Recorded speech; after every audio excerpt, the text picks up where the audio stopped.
जाता कहा जाता है कि भगवान के घर देर होती है अंधेर में। देर सवेर हर किसी को न्याय मिलता जरूर है, समय लगता है। क्योंकि आज की कहानी एक ऐसी महिला की है जिसकी उम्र आज के समय में लगभग 40 साल के आसपास है। लेकिन उस महिला के साथ साल 1994 में एक ऐसी घटना होती है, मतलब उसके साथ दुष्कर्म होता है, उसका बलात्कार किया जाता है।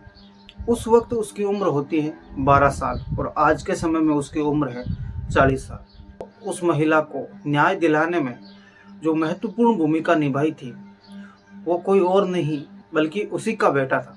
तो चलिए आज की कहानी को शुरू से शुरू करते हैं।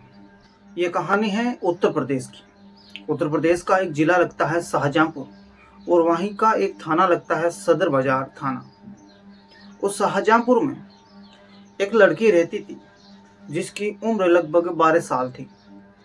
वो लड़की अपनी बहन और जीजा के साथ रहा करती थी। बहन और जीजा दोनों नौकरी करते थे।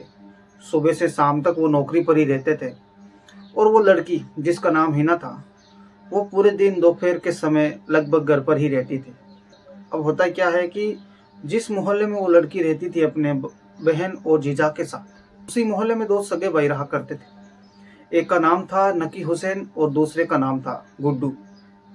अब जो नकी हुसैन और गुड्डू थे उन दोनों की नज़र उस लड़की हिना पर रहा करती थी। वो उसका हमेशा पीछा करते थे और उसके साथ कुछ ना कुछ गलत करने की सोचते रहते थे। अब वो कई दिनों की तलाश करते हैं लेकिन उन्हें मौका नहीं मिलता। तो फिर एक दिन ऐसा समय आता है जब वो दोनों भाई किसी मौके की तलाश कर रहे थे और उन दोनों को मौका मिल भी जाता है। मौका उस वक्त मिलता है जब वो लड़की हिना घर पर अकेली थी।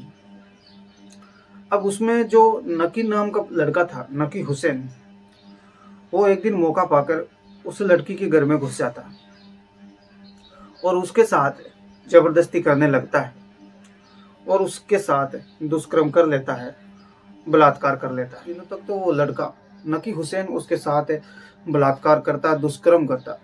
फिर कुछ दिनों के बाद जो नकी हुसैन था उसका भाई था गुड्डू, वो भी उसके साथ दुष्कर्म करने लगता है। दोनों भाई साथ में मिल जाते हैं, उसके साथ दुष्कर्म करते हैं और अक्सर दोनों भाई मिलकर उसके साथ जब भी मौका मिलता बलात्कार की घटना को वो अंजाम देते रहते।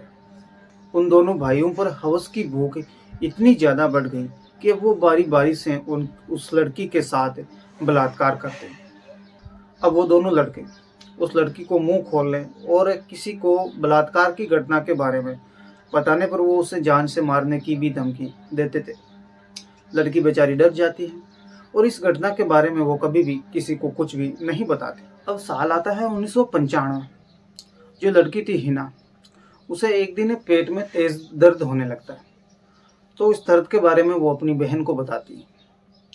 तो उसकी बहन उसका कुछ प्राथमिक उपचार करती, लेकिन उस उपचार से उसका जो पेट है वो पेट दर्द कम नहीं होता। तो हिना की बहन उसे एक डॉक्टर के पास ले जाती, डॉक्टर से जांच करवाती, चेकअप कराती। फिर डॉक्टर हिना का सोनोग्राफी टेस्ट करते हैं। अब जब डॉक्टर सोनोग्राफी टेस्ट देखते हैं, उसका रिजल्ट देखते हैं, तो डॉक्टर हैरान रह जाता है और वो डॉक्टर सोचता है कि इस बात को वो उस लड़की की हिना की बहन को कैसे बताएं।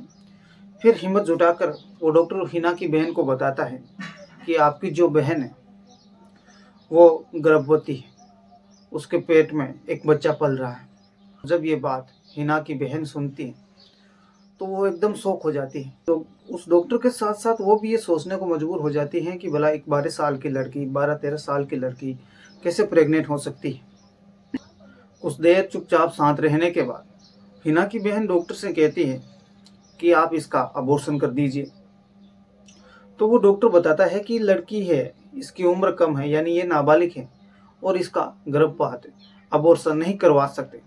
अगर इसका अबॉर्शन किया तो लड़की की जान को खतरा हो सकता है। क्योंकि लड़की नाबालिग है इसलिए दोनों बहनें डॉक्टर्स के मना करने के बाद वहाँ से वो चली जाती हैं। अब साल आता है सन 2000। 2000 में उस लड़की हिना की शादी होती है गाजीपुर के एक युवक से।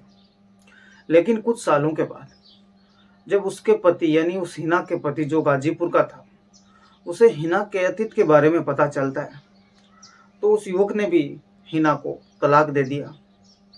अब मजबूरी में वो महिला अपने मायके में रहने लगती है।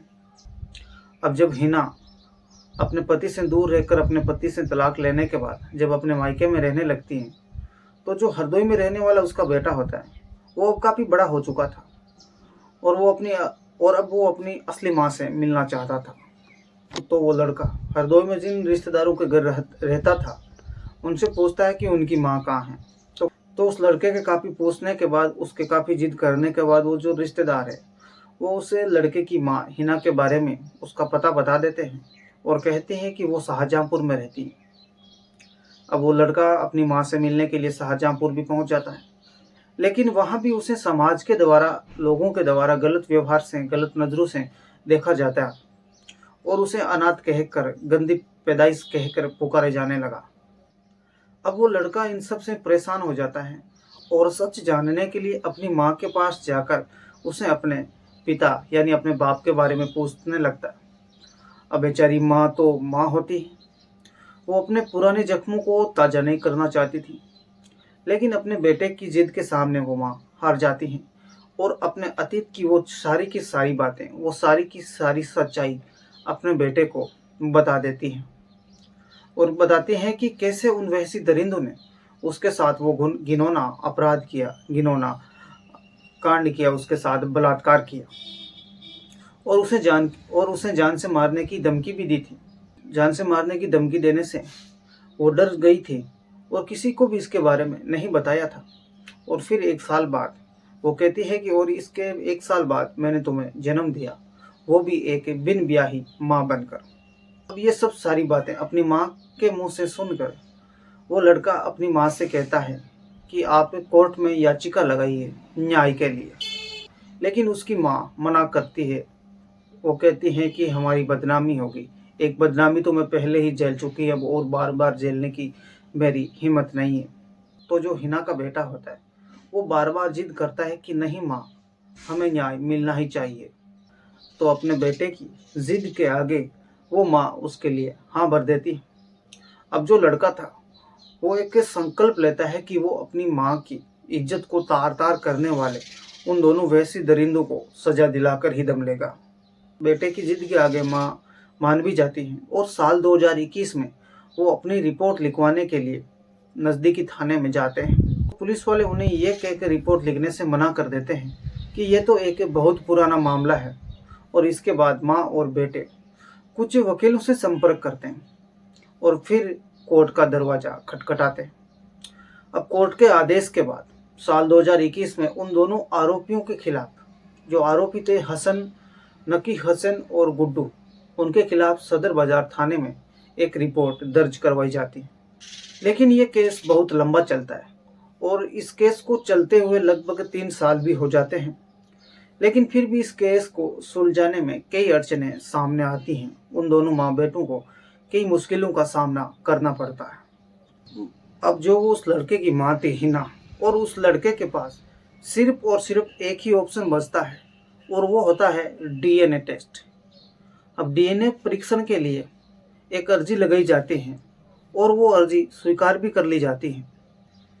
अब उसका डीएनए टेस्ट करवाया जाता है और उस डीएनए टेस्ट की जो रिपोर्ट थी वो पॉजिटिव आती है, यानी कि लड़के और उस आरोपी का डीएनए मैच हो जाता है। और डीएनए मैच होने के बाद उन दोनों आरोपियों को पुलिस पकड़कर गिरफ्तार कर लेती है और उन्हें जेल भेज दिया जाता है। डीएनए मैच होने और पीड़िता यानी हिना के बयानों के आधार पर जो अपर न्यायाधीश होते हैं लवी यादव, उन्होंने 22 मई साल 2024 को दुष्कर्म के उन दोनों आरोपियों को 10-10 साल की सजा सुनाते हैं और उन पर 30-30 हजार का जुर्माना भी लगाया जाता है।